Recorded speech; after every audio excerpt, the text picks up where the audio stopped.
Kamera jejak telah meledak dalam popularitas dalam beberapa tahun terakhir. Orang-orang tidak menyukai apapun selain menyiapkan kamera dan kemudian menonton ribuan jam rekaman hutan gelap yang kosong di malam hari. Tetapi terkadang kamera ini dapat mengambil beberapa hal yang cukup liar dari penyihir yang tidak bahagia hingga badut yang benar-benar tidak lucu. Nah, sebelum kita melanjutkan videonya, seperti biasa, masuk intro dulu.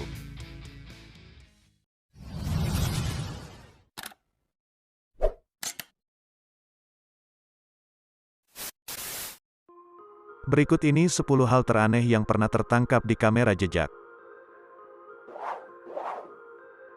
Makhluk aneh di jalan. Orang-orang ini berhasil menemukan penyihir di kehidupan nyata dan dia hanya bersantai di jalan. Lihatlah, tampaknya dia seperti tidak senang, mungkin dia baru saja jatuh dari sepeda motor. Tapi satu hal yang pasti, kamera jejak ini dapat menangkap apa yang seharusnya tidak dilihat oleh siapapun. Secara historis, sihir didefinisikan sebagai kemampuan supranatural dan umumnya untuk tujuan merugikan orang lain di berbagai peradaban. Kekuatan untuk membaca mantra atau puisi ritual ini mungkin fitur yang paling terkenal dari mantra penyihir. Awalnya dilakukan dalam berbagai cara seperti menuliskan ran atau sigil pada item untuk memberkati dengan sifat magis. Secara historis, nama penyihir dan ilmu sihir dikaitkan dengan kejahatan. Sebagian besar peradaban yang percaya dalam sihir hitam juga percaya pada sihir putih. Praktisi sihir juga menawarkan sesuatu seperti memecahkan efek sihir, penyembuhan, ramalan, menemukan barang-barang yang hilang dan cinta.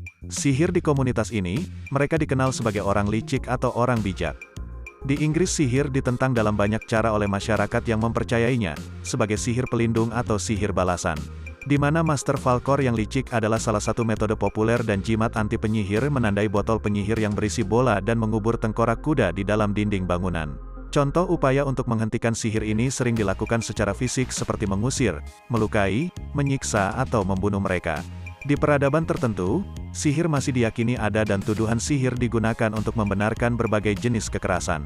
Termasuk pembunuhan di negara-negara seperti Ghana, India, Kenya, Nepal dan Tanzania. Kasus seperti itu sudah lazim.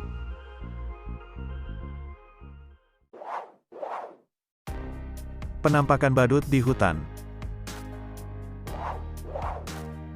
Kebanyakan artikel panjang di internet yang menceritakan gambar menakutkan yang dilaporkan diambil oleh kamera jejak. Biasanya di hutan, kebanyakan yang ditangkap adalah tentang hewan.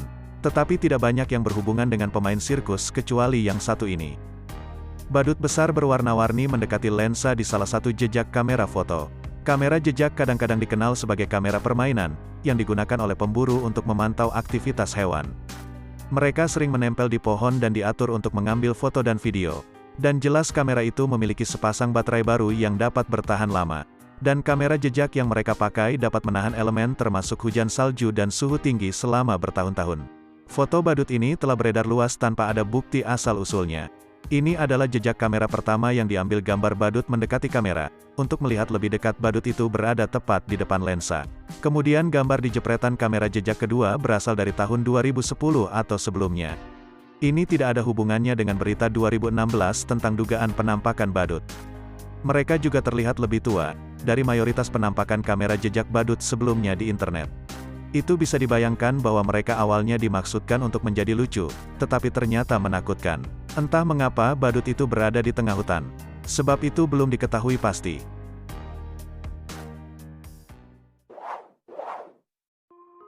Berkemah kedatangan singa. Saat dia berjuang untuk hidupnya, seorang camping selamat dari serangan yang menakjubkan dari singa. Singa kelaparan itu menerkam tendanya dan berusaha melahapnya hidup-hidup, saat bekerja di tempat liburan favorit Pangeran Harry di Delta Okavango di Botswana, Afrika Selatan. Ahli luar ruangan Goldsmith 32 tahun sedang tidur ketika dia mendengar gangguan di luar tendanya. Peneliti satwa liar menggambarkan bagaimana dia melihat seekor siluet.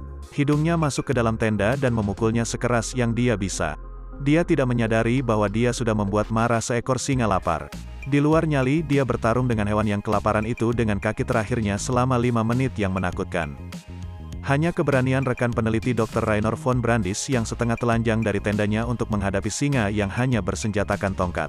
Menyelamatkannya dalam perjuangan tarik tambang. Dr. von Brandes mengatakan, "Kami rasa kami tidak cantik hanya dengan kaos telanjang dari pinggang ke bawah dan membawa obor dan berteriak pada singa yang menyerang teman kami.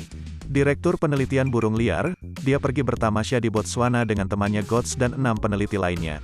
Dia bilang kami mendengar ada sesuatu yang besar di luar tendanya dan kami berlari keluar dalam gelap gulita dengan senter di kepala dan melihat singa jantan besar itu.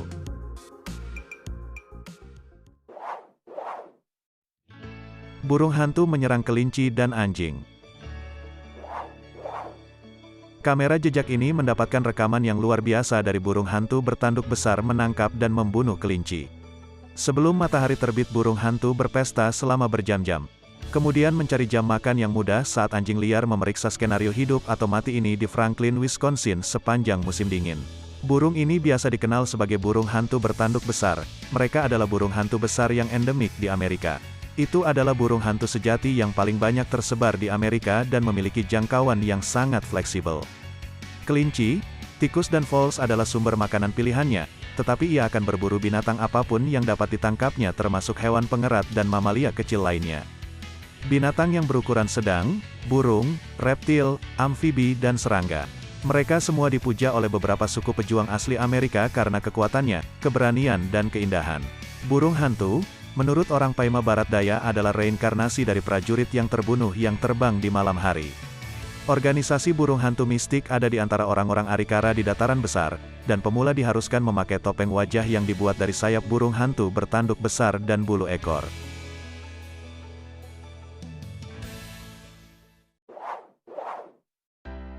Rusa zombie. Seorang pemburu sedang menembak banyak rusa dan sepertinya dia telah membunuhnya sampai mati. Tetapi rusa besar itu berhasil kembali dari kematian dan terlihat lagi setelah 10 hari kemudian. Meskipun di kamera jejak dia terlihat menumpahkan banyak darah, binatang besar ini berhasil bertahan hidup dan mungkin para pemburu ini akan berpikir 2 kali sebelum menembak binatang yang luar biasa itu. Dalam bahasa Inggris modern, rusa jantan disebut sebagai buck sedangkan betina disebut sebagai doe.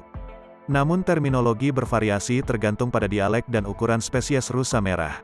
Jantan dikenal sebagai rusa sedangkan jantan dari spesies besar lainnya dikenal sebagai banteng dan betina dikenal sebagai sapi. Rusa ditemukan di setiap benua kecuali Antartika dan Australia, meskipun Afrika hanya berisi 1 rusa asli rusa barberi subspesies. Rusa merah hanya ditemukan di pegunungan Atlas di barat laut benua dengan pengecualian, rusa air yang memiliki taring panjang seperti gading yang memanjang di bawah rahang bawah. Semua rusa jantan memiliki tanduk, rusa betina memiliki tanduk tetapi tanduk mereka lebih kecil dan kurang bercabang dari rusa jantan.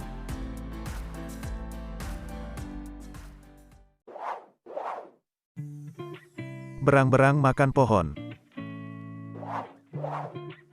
Suatu hari berang-berang dikenal sebagai penebang pohon yang luar biasa dan kalian dapat melihat kelakuan mereka, sampai 1 pohon siap tumbang. Berang-berang adalah hewan pengerat semi-akuatik besar yang endemik. Di belahan bumi utara beriklim sedang yang termasuk dalam genus Castor setelah capybaras. Berang-berang adalah hewan pengerat terbesar kedua yang masih hidup. Mereka memiliki kepala besar panjang, pahat gigi seri berwarna coklat atau rambut abu-abu dan cakar depan. Tangan kaki belakang berselaput dan ekor bersisik datar di atas tubuh kokoh. Berang-berang Eurasia memiliki tempurung kepala yang panjang dengan tulang hidung yang lebih segitiga. Membuka bulu yang lebih ringan dan ekor yang lebih ramping daripada berang-berang Amerika Utara. Sungai, danau dan kolam hanyalah beberapa daerah berair di mana makhluk dapat ditemukan. Mereka biasanya makan kulit pohon, tanaman air, dan rumput. Mereka sengaja menebang pohon untuk bahan bangunan, air ditahan oleh bendungan dan pondok menyediakan perlindungan arsitektur.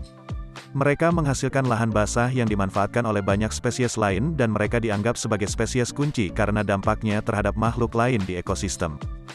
Jantan dan betina dewasa membesarkan pasangan muda dan monogami mereka ketika mereka cukup besar.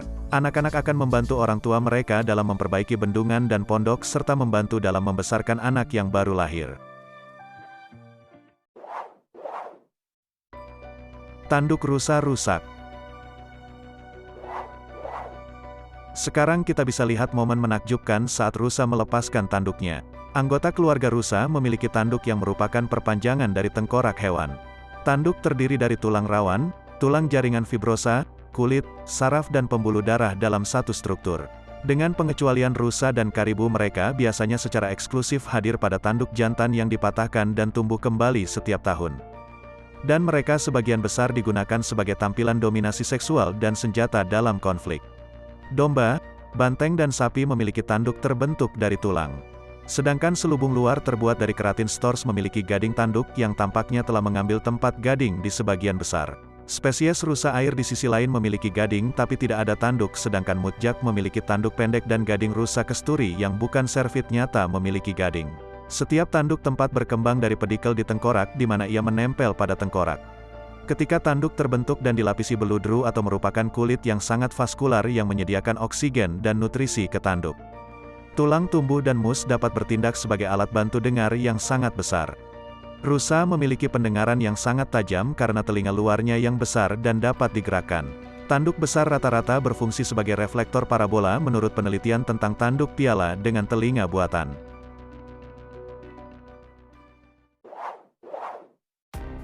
Macan tutul mengunjungi sapi. Mereka tampak seperti pasangan yang tidak mungkin. Tetapi macan tutul dan sapi ini telah menjadi teman terbaik yang merupakan kabar baik bagi sapi. Bayangkan memiliki perlindungan semacam itu. Hubungan non-seksual antara hewan spesies yang berbeda dikenal sebagai persahabatan antar spesies.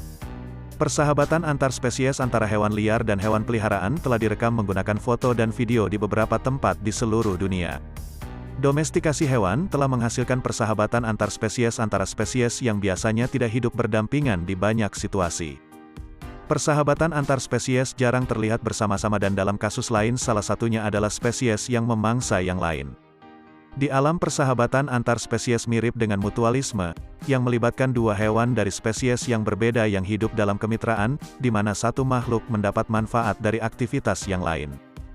Komunikasi yang saling menguntungkan, pertukaran kebutuhan akan ikatan sosial, perlindungan, dan faktor-faktor lain. Semua berperan dalam penciptaan persahabatan antar spesies. Perilaku protektif yang ditunjukkan oleh satu spesies terhadap spesies lain dapat mengarah pada persahabatan antar spesies karena memungkinkan spesies untuk membangun hubungan antar spesies, di mana satu spesies mengadopsi yang lain yang yatim piatu atau terluka. Juga merupakan kejadian umum, mungkin semacam komunikasi antara mitra, di mana kedua belah pihak mengakui bahwa pertunangan itu menyenangkan seperti yang bisa kita lihat.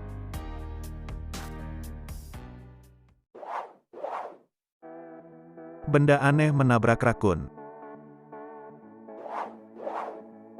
Di kamera jejak, rakun ini mendapat beban hidupnya ketika beberapa benda terbang acak menabraknya pada malam hari. Dan semuanya tertangkap kamera jejak. Banyak komentator di video ini percaya itu peri yang marah mempertahankan wilayahnya. Peri adalah makhluk mitologis atau makhluk legendaris yang ditemukan dalam mitologi Eropa. Itu adalah semacam roh yang biasanya dicirikan sebagai supranatural, metafisik atau peri mitos. Dan legenda itu semua adalah kumpulan kepercayaan rakyat dari beberapa sumber. Peri asal tunggal telah digambarkan sebagai malaikat atau iblis yang dirasuki setan dalam tradisi Kristen sebagai spiritus orang mati. Sebagai pendahulu prasejarah bagi manusia atau sebagai roh alam menurut berbagai konsepsi rakyat. Istilah peri telah diberikan kepada berbagai entitas gaib dengan penampilan seperti manusia, kemampuan magis dan selera tipu daya. Istilah ini juga telah digunakan untuk menggambarkan setiap makhluk ajaib seperti goblin dan gnome di berbagai waktu. Peri telah digunakan sebagai kata sifat di masa lalu dengan konotasi yang mirip dengan terpesona atau magis. Itu juga nama negara dari mana makhluk-makhluk ini berasal, dari negeri peri. Penggunaan jimat perlindungan untuk menangkis peri adalah tema yang sering dalam dongeng lonceng. Gereja meletakkan pakaian di dalam 4 daun semanggi dan makanan adalah contoh umum. Pesona peri juga dianggap menghantui situs tertentu dan menggunakan pohon willowis untuk memikat turis.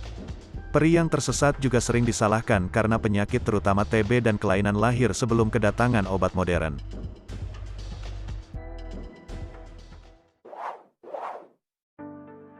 Anjing Amazon bertelinga pendek. Anjing rusa pendek, salah satu penghuni hutan hujan Amazon yang paling rahasia, akhirnya tertangkap dalam film. Anjing hutan yang seukuran rubah ini sangat sulit dilihat. Sebenarnya melihat jaguar jauh lebih mungkin daripada melihat seekor anjing liar bertelinga pendek. Dalam perjalanan ke Amazon, Larry Rivers, seorang ilmuwan konservasi, memasang kamera GoPro di dekat mayat pekari berbibir putih di akhir bulan Mei. Tubuhnya penuh serangga yang membusuk, ditemukan di sepanjang jalan dekat pusat penelitian Tembopada di selatan Peru. Rivers menerjang lalat yang mengamuk dan bau busuk untuk memposisikan kamera beberapa meter dari mayatnya. Dia ingin menangkap apa yang dia dengar. Rivers tercengang melihat sosok anjing hutan yang ramping dan gelap dalam rekaman. Namun hewan itu tidak bertahan lama, dia mengendus mayat dan menatap GoPro dengan ketakutan, sebelum menyelinap pergi. Dalam rekaman perilaku semacam itu tidak mengherankan, Renata meletakkan pitman dan seorang rekan peneliti menambahkan kamera. Pengalamannya dengan anjing mengungkapkan bahwa peralatan rekaman dengan lampu berkedip dan bau manusia yang terkait membuat mereka gugup. Nah, itu dia beberapa hal aneh yang tertangkap kamera jejak. Jika kalian terhibur dengan videonya, jangan lupa like, subscribe dan aktifkan loncengnya, agar kalian semua tidak ketinggalan video terbaru dan menarik pastinya.